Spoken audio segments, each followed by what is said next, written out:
नमस्कार दोस्तों। 2024 लोकसभा की तारीखों का ऐलान हो चुका है। पार्टियां जी तोड़ मेहनत कर रही हैं अपने अपने कैंडिडेट प्रत्याशियों को जिताने के लिए। बीजेपी, कांग्रेस, बड़ी पार्टियों ने अपनी अपनी दो लिस्ट जारी कर दी है। कौन कहां से कैंडिडेट होगा, कौन कहां से चुनाव लड़ेगा। ऐसे में बीजेपी इस बार बहुत सारी ऐसी सीटों पर रिपीट कर रही है अपने कैंडिडेट जो कि पिछले सिटिंग सांसद हैं और वो चुनाव जीतकर सांसद बने हुए हैं। लेकिन इस बार जो बीजेपी से सेकंड दर्जे के कैंडिडेट है, जो कि उम्मीद लगाए बैठे थे कि हमें भी टिकट मिल सकती है इस बार, इन सांसद को बहुत दिन हो चुका है, जिन सांसद का कार्यकाल बहुत ढीला रहा है, वहां के सांसद ने कोई काम नहीं किया, विकास नहीं किया है और अपना पेट बजाते रहे हैं, उन सांसदों के टिकट कटने की आस लगाए बैठे हुए दूसरे जो प्रतिस्पर्धी कैंडिडेट हैं, उनका सपना चूर चूर हो चुका है। अब वो खार खाए बैठे हैं कि हो ना हो, अब इनको इस बार धूल चटानी है। ऐसी लोकसभा की सीटें हैं जहां से भीतरघात का डर सता रहा है। डिजर्विंग कैंडिडेट माने जा रहे थे, उनको टिकट ना देकर बीजेपी ने अपना कैंडिडेट रिपीट किया है। और आपको बता दें, कैंडिडेट सांसद हैं वो अपनी बदौलत नहीं बल्कि बीजेपी और मोदी की लहर की बदौलत, मोदी फैक्टर की वजह से जीते हैं। तो अब उनको फिर से मौका दिया गया है। वहीं दूसरे जो कैंडिडेट हैं, नेता हैं बीजेपी के, जो आस लगाए बैठे थे, अब वो साइड हो चुके हैं। या तो वो अब लग गए हैं तैयारी में, या तो किसी अन्य पार्टी का रुख कर रहे हैं, निर्दलीय चुनाव लड़ेंगे, या फिर वो इस ओर लग जाएंगे कि ये कैंडिडेट जीतना नहीं चाहिए। बीजेपी पार्टियों में ऐसा होता है और बहुत सारे ऐसे लोग हैं जो आस लगाए बैठे रहते हैं कि हमें टिकट मिल जाए। हमें भाई, चुनाव लड़ने के लिए बड़ी पार्टियों से टिकट की उम्मीद कौन नहीं चाहता है।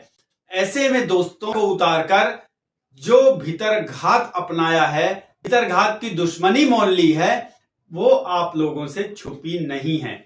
क्योंकि बीजेपी के पास बहुत सारे धुरंधर कैंडिडेट थे रीवा लोकसभा सीट से, किसी को भी उम्मीदवार बनाते वो चुनाव निकालकर ले जाते।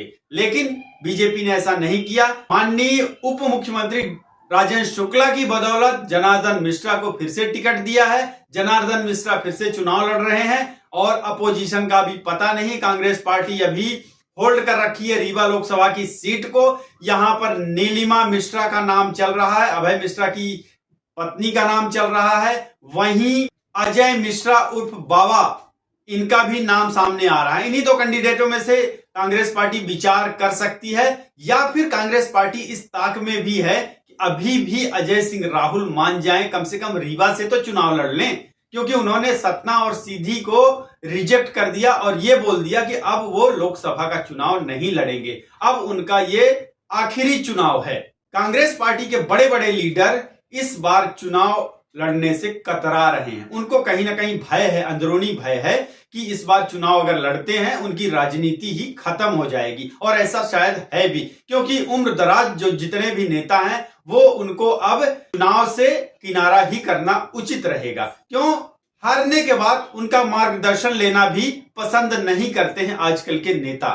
तो अब देखने वाली बात है कांग्रेस पार्टी किस उम्मीदवार को रीवा लोकसभा सीट से उम्मीदवार बनाती है। सतना से तो कांग्रेस पार्टी ने घोषित कर दिया है गणेश सिंह बीजेपी से, और कांग्रेस पार्टी से सिद्धार्थ कुशवाहा को, विधानसभा वाले ही कैंडिडेट हैं। वहीं सीधी से राजेश मिश्रा, डॉक्टर राजेश मिश्रा बीजेपी से, नए नवेले चेहरे हैं। वहीं कांग्रेस पार्टी से ओबीसी के बड़े चेहरे कमलेश्वर पटेल को लाई है कांग्रेस पार्टी मैदान पर। कांग्रेस पार्टी इस बार इस चक्कर में है कि रीवा, सीधी, सतना, बिंद की 3 सीटों को उड़ा के ले जाए और बीजेपी मुंह देखती रह जाए। देखने वाली बात है पलड़ा किसका भारी रहता है, क्योंकि यहां पर बीजेपी के अंदर भीतरघात का डर है। वहीं कांग्रेस पार्टी जी तोड़ मेहनत करके चुनाव लड़ेगी, सफल बनाएगी। और कांग्रेस पार्टी का टिकट देने का एक और क्राइटेरिया है।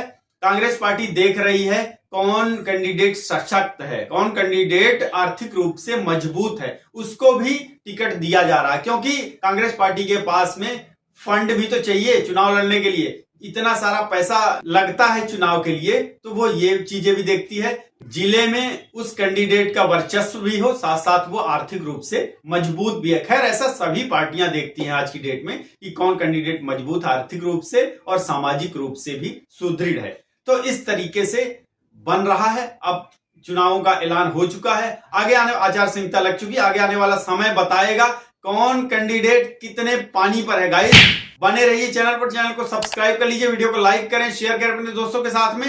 बहुत बहुत धन्यवाद, नमस्कार।